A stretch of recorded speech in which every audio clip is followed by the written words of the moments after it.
Welcome back to the 9th Gym program, and today we are continuing the 9th Gym Crown Tundra Guide series with Guzzlord.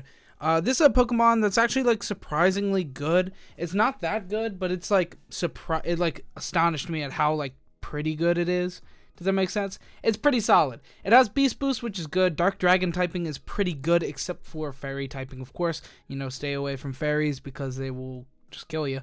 4 times weakness is pretty bad, but 4 regular weaknesses as well is also pretty bad, but a lot of resistances and 1 immunity is not terrible. This Pokemon doesn't have awful bulk, it doesn't have great bulk, it does have good HP, which is very good. So with Dynamax, this thing has 600 health, it's crazy, but its defense and special defense are both around 50, which is pretty rough. You could supplement it with investment or assault, something like Assault Vest, if you want to, anything like that, but yeah, you just know that you're not going to be taking, too many hits of super effective attacks just because of how low that base defense and specialty is. But with investment, we can live, 1 to 2 attacks, which is pretty good. Dish out a huge amount of damage with weakness policy, and that's kind of the game plan. We have Beast Boost, which is very solid. Of course, Beast Boost is good. Whenever you knock out a Pokemon, you gain whatever your strongest thing is, which in this case is going to be special attack. So it's Moxie for special attack, which is pretty cool.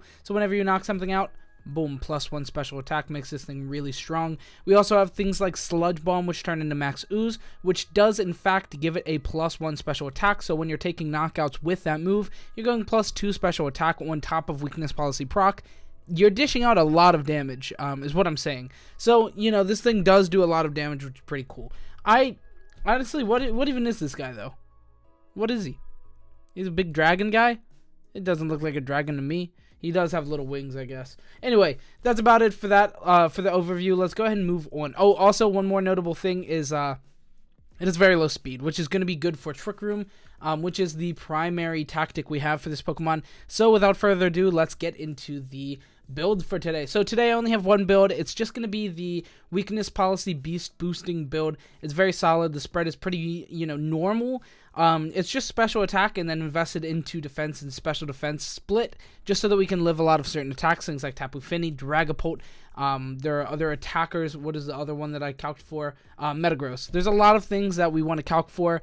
So I calced for a couple of them and then just ran with that spread, and I thought it was pretty good. A lot of them knocked us down to, or did about 80% or less, which is perfect because our Brick Break from our own Dusclops self-proccing weakness policy does about 10 to 15%. So, we're capable of living those boosted attacks, those big Dynamax attacks from our opponent's Pokemon, while also living our own Brick Break from our Dusclops to proc our weakness policy to make this thing kind of move forward in the game. That's kind of the general basic plan there, is just activate Trick Room and then Brick Break your own Guzzlord, and now you're swinging, so that's pretty good. As far as the moves go for the build itself, I went Draco Meteor, Dark Pulse, Sludge Bomb, and Protect, Dual Stab, as well as Sludge Bomb for, like I said, the +1 on special attack. It's also good for hitting those pesky Fairy types that do have a 4 times weakness against us, so being able to hit those Pokemon like the Tapus and other, Fairy typing Pokemon is pretty solid to have. Protect is just good, I always feature Protect. It's not always on the set, but it's always there. You can always use Protect. It's very good. And then we also have weakness policy instead of the Life Orb. You could go Life Orb if you want to, and like I said, you could try Assault Vest as well. But I do like Life or weakness policy for that Dusclops, tactic. I definitely think that's the best tactic for this Pokemon. So yeah, that's what we went with. A lot of options, though. This Pokemon is pretty customizable. Its its attack and special attack are very close to each other. Actually, its attack is a little bit higher, but due to the amount of Landorus and Incineroar, both are top 10 Pokemon that have Intimidate, I did want to go for a special attack since, like I said, they're about the same, so there's not really any point in not doing that. But there is one really cool thing that you do have access to with Guzzlord, which is Lash Out. So you can definitely use this Pokemon physically. Just use Lash Out, Dragon Claw, and then one of these 2 moves, Steel Roller or Stomping Tantrum, or Iron Head with Protect. And then, you have a very solid Dynamaxing physical attacking Guzzlord as well, which is a great way of running this guy as well. Pretty good stuff.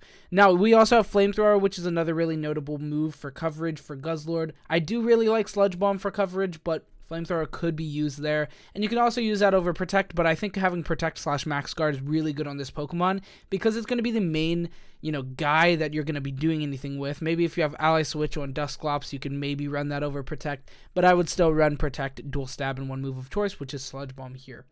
That is about it for this. Let's go ahead and talk about Wide Guard as well. Wide Guard is something that's definitely solid on Guzzlord as well.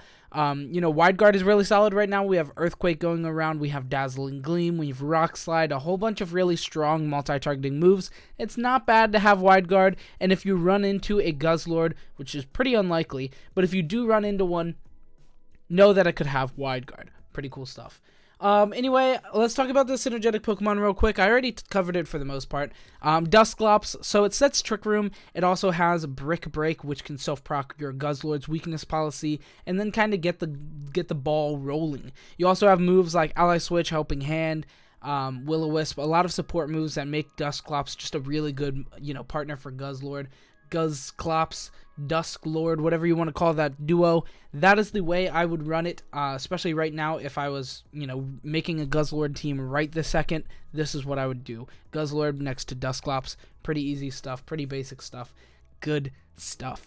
Anyway, that is about it for the build. Let's go ahead and move on. So next we have speed tiers. Speed tiers is pretty normal. 43 is not super slow or fast, but it can get the job done as a solid Trick Room sweeper against a lot of teams. You can honestly run this thing mid-speed. You don't really have to go to 43. You do outspeed things like Marowak, Alola, and Conkeldurr, and a 0-speed Heatran, but you would do that with, regular as well instead of hindering or negative, just base speed. So yeah, but you are outspeeding things like Marowak, Alola, and Conkeldurr. Neither are seeing a lot of play right now, but it is something notable that you're not really getting much more from going to 63 as well, so it's fine. Next we have things that it does outspeed initially, which is good before Trick Room, but then bad after Trick Room. Things like Rhyperior, Clefairy, Snorlax, Amoonguss, Hatterene, Dusclops, Torkoal, and Ferrothorn. Now it is notable that our Dusclops is outspeeding Guzzlord once Trick Room is set because you activate Trick Room, and then the next turn you Brick Break your Guzzlord before it attacks so that you get that +2 weakness policy boost before attacking, which is a good thing, so yeah, it's fine. Anyway, that is about it for speed tiers. Let's talk about some damage calcs real quick before we move on. So, damage calcs is looking pretty good. I did 3 offensive and 3 defensive. The first 3 are defensive, so let's look at it. +1, 204, special attacking Tapu Fini, Moonblast. That is the most used currently spread on Pikalytics. Moonblast into our Guzzlord, hitting 84.5 to 99.3 into our 132 special defense Dynamax Guzzlord. This is going to be good for that. You do have to be aware that you cannot self-proc with your Dusclops in this scenario because our Dynamax Guzzlord does almost get taken out, although this does prevent a high roll from Tapu Fini, and honestly most Tapu Finis have more investment into defense than special attack.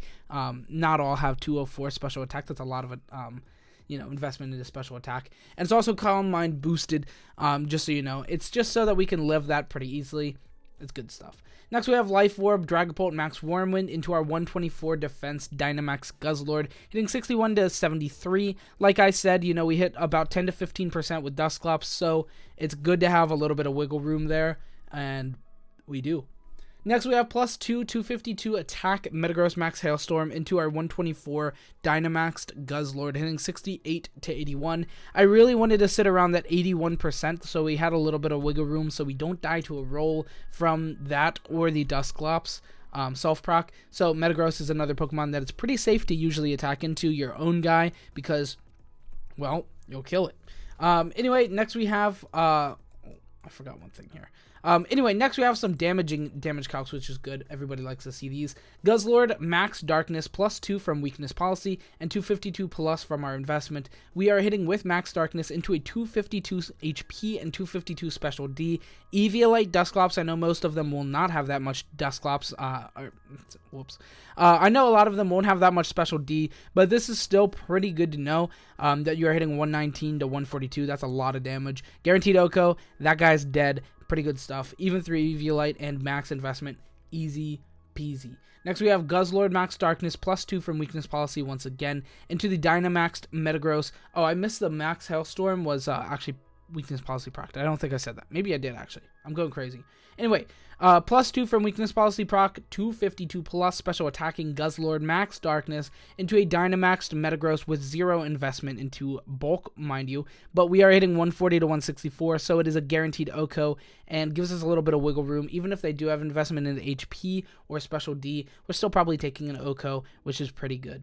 Next, we have our last damage calc here. +2, 252 plus special attacking Guzzlord max Ooze into Tapu Fini, hitting 76 to 90%. Now, this is a pretty defensive one, 236 HP and 12 plus special D. I say pretty defensive, but a lot of the time they will have a little more investment into special D potentially. So, you know, a very competent 2-hit KO, but with a little bit of damage on something else, or damage from something else, like a little bit of a tick damage onto Finny, you can easily take a knockout. So pretty good stuff. A lot of damage, and this Pokemon is incredibly bulky, so that is a lot of damage. Anyway, that is about it for our damage calcs. Let's talk about Single Spotlight real quick before I end the video. So Single Spotlight, I ran a Choice Specs Beast Boosting build for attacks, dual stab, and then we have Flamethrower and Sludge Bomb for coverage. 252 attack, special attack from Modest, and then 252 into speed. You can definitely go invest in bulk instead. I honestly don't know the best route for this. I've never used Guzzlord in singles, so yeah, this was kind of a shot in the dark. Choice Specs, I just thought doing the most damage is cool, and Guzzlord's pretty naturally bulky, so we could do that. But if, you know, investing into one of the two and then just walling out that kind, you know, like 252 into defense or special D could work pretty well as well. So, you know, play around with that as you will, but that is what I have here today. Anyway, that is it for the video. Thank you so much for watching. I hope you enjoyed. If you did, leave a like, comment, subscribe. It means a lot. It really does. Only like 40% of people are subscribed, so subscribe. It's free, easy to do, and I really appreciate it. You can always unsubscribe if you find me annoying. Anyway, Single Spotlight's over. The whole video's over. Thanks so much for watching. Watch me live on Twitch. You know, join the Patreon, join the Discord, follow me on Twitter. All those links are in the description below. If you care to do any of those, go do it. It means a lot. Thank you. Bye.